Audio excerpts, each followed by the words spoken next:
Cordial saludo, tutores, compañeros. A continuación voy a describir los dos casos que seleccioné que se solicitaban en la guía. Entonces, el primero es los delitos contra la vida y la integridad personal. Entonces, en este caso, hay un almacén en donde una persona ingresa a hurtar el producido del día.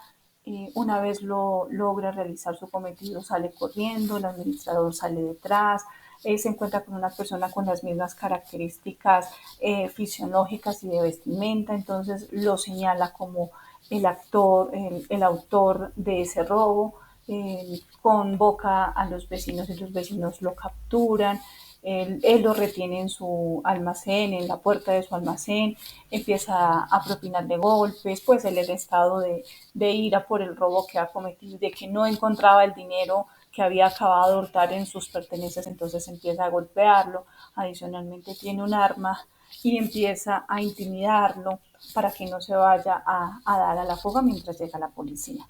Más adelante, que llega la policía, se lo lleva al hospital porque ha tenido grandes lesiones y hay una incapacidad de 30 días a raíz justamente de los golpes ocasionados en la humanidad de él por el administrador. Posteriormente, con la investigación se logró determinar que esta persona no fue la causante del delito, sino que fue una persona que simplemente pasaba por ese sitio, por ese sector, con las mismas características del que efectivamente ingresó y cometió el hurto. Entonces, ¿cuál es el delito? El estipulado en el artículo 111 de lesiones personales, que determina que el que cause daño a otro en el cuerpo o en la salud incurrirá en sanciones establecidas. Y en este caso son dolosas, ya que el administrador era consciente de la conducta que estaba realizando, la cual a todas luces era desproporcionada, era constitutiva de una infracción penal. ¿Cuál es el bien jurídico protegido? La vida e integridad de la persona. El sujeto activo, quien realiza la conducta, en este caso el administrador. El sujeto pasivo, sobre el tutelar del bien jurídico, en este caso el joven que iba pasando y quien recibió golpes y puso en peligro su salud. Como verbo rector está aquel que está determinado en la estructura gramatical, en este caso es de causar dolor, daño y que requiere una realización. El resultado relacionado a la modificación del mundo exterior en cuanto a la disminución del movimiento en el cuerpo de este joven, el desenvolvimiento de su cuerpo, capacidad para movilizarse, para caminar, para interactuar, para seguir su día a día. El objeto material sobre quien recae la conducta, en este caso sobre el cuerpo, la humanidad, la salud de este joven.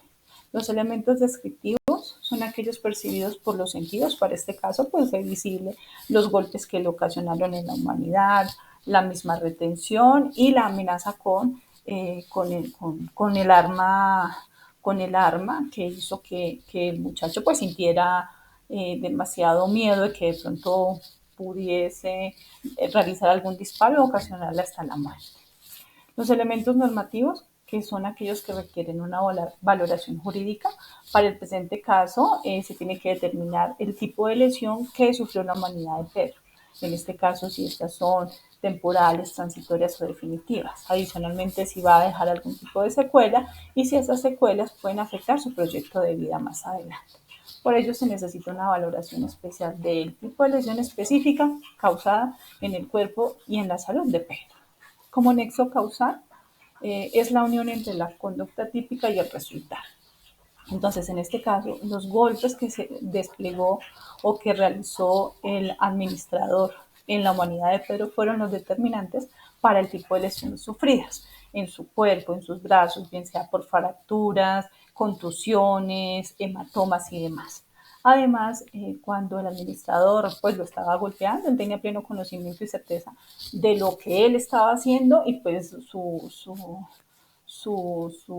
disculpa o lo que él buscaba era proteger sus bienes, que en este caso pues era un bien patrimonial. Como siguiente tenemos la imputación objetiva. Entonces la imputación objetiva está en tres elementos. El primero, la creación de riesgo jurídicamente desaprobado, que en este caso es que el administrador creó un riesgo a la vida e integridad de Pedro, en este caso en su salud, y como consecuencia de los golpes recibidos. El segundo, la relación de la causalidad entre los delitos. Entonces existe una relación entre la conducta del administrador y el efecto que produjo, que en este caso fueron las lesiones en la salud del presunto delincuente por haber hurtado. Y el tercero, el riesgo que excede la norma. Entonces en esta, el administrador se excedió en su derecho a la legítima defensa y la defensa de su patrimonio y simplemente desencadenó una serie de golpes que terminaron con las lesiones sufridas en la humanidad y en la salud del presunto delincuente. Como los elementos del tipo subjetivo, entonces en este se puede configurar el dolo, la culpa o la preterintención. Para el presente caso estaría el dolo, por cuanto el administrador desencadenó absolutamente toda su furia bajo el entendido de la voluntad, que él sabía que esos golpes que estaba ocasionando era justamente para infligirle dolor y para menguar la salud y el bienestar del presunto delincuente.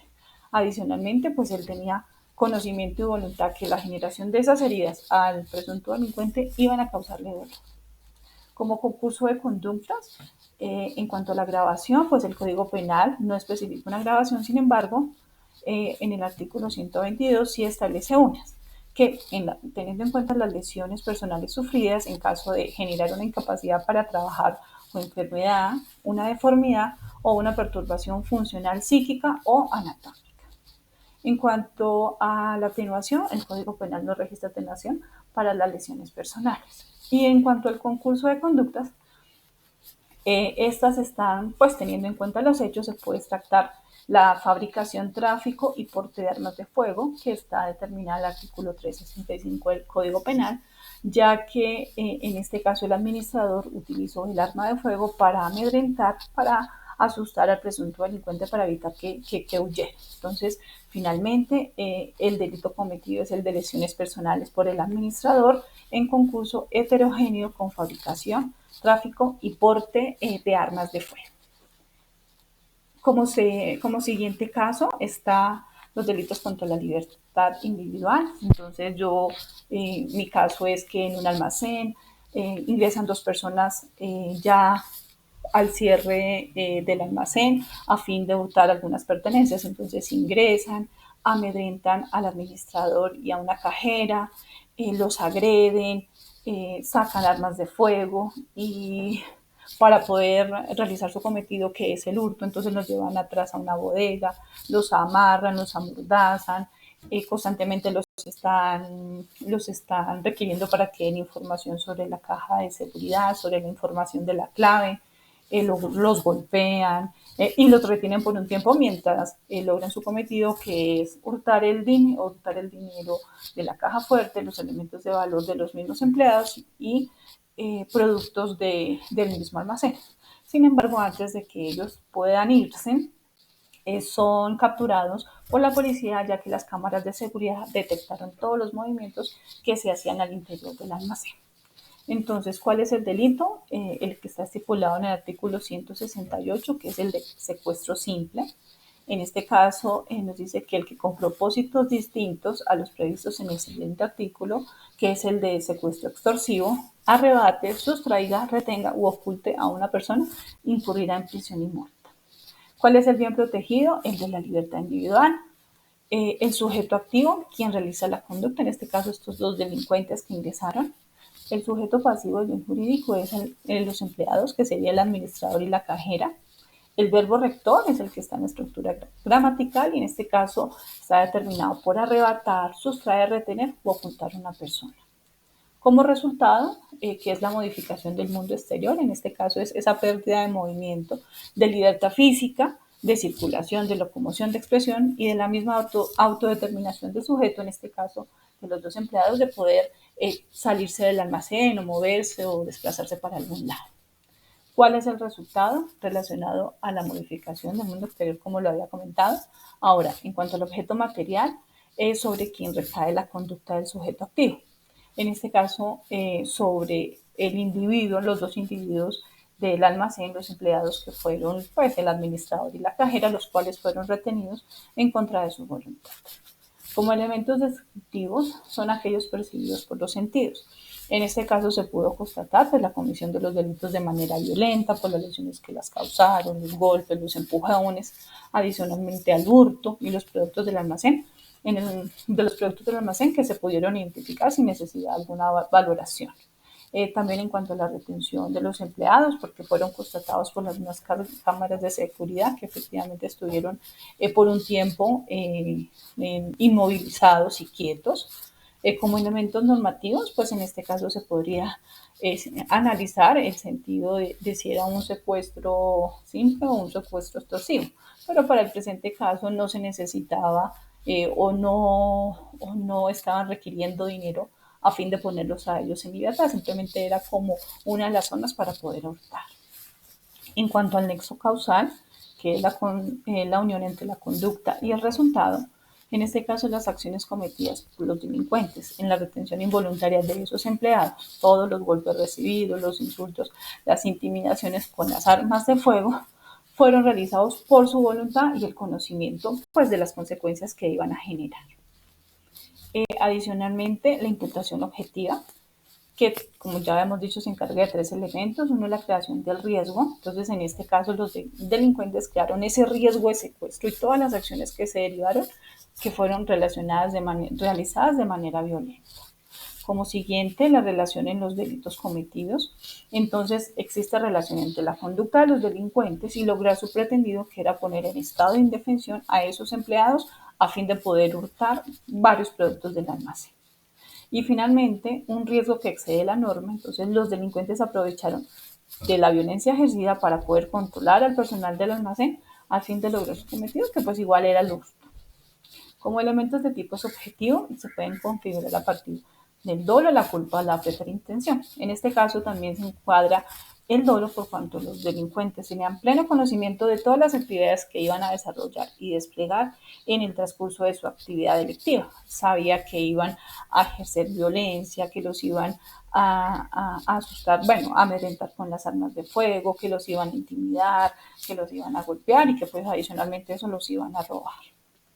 Y ese, en últimas, era el resultado que ellos pretendían, generar todas esas acciones para poder lograr su cometido, que era el hurto.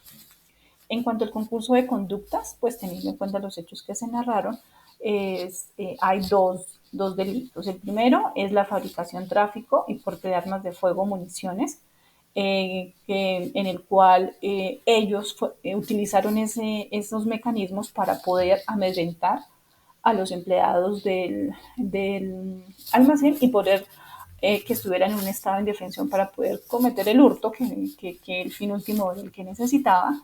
Y como siguiente, pues el hurto calificado, estipulado en artículos 40, ya que ese hurto se cometió de manera violenta sobre las cosas. Entonces, finalmente, el delito cometido por estos dos delincuentes es el de secuestro simple en concurso heterogéneo con hurto calificado y tráfico, porte y fabricación de armas de fuego. Esta es la bibliografía que utilicé para realizar el análisis de los dos casos. Muchas gracias.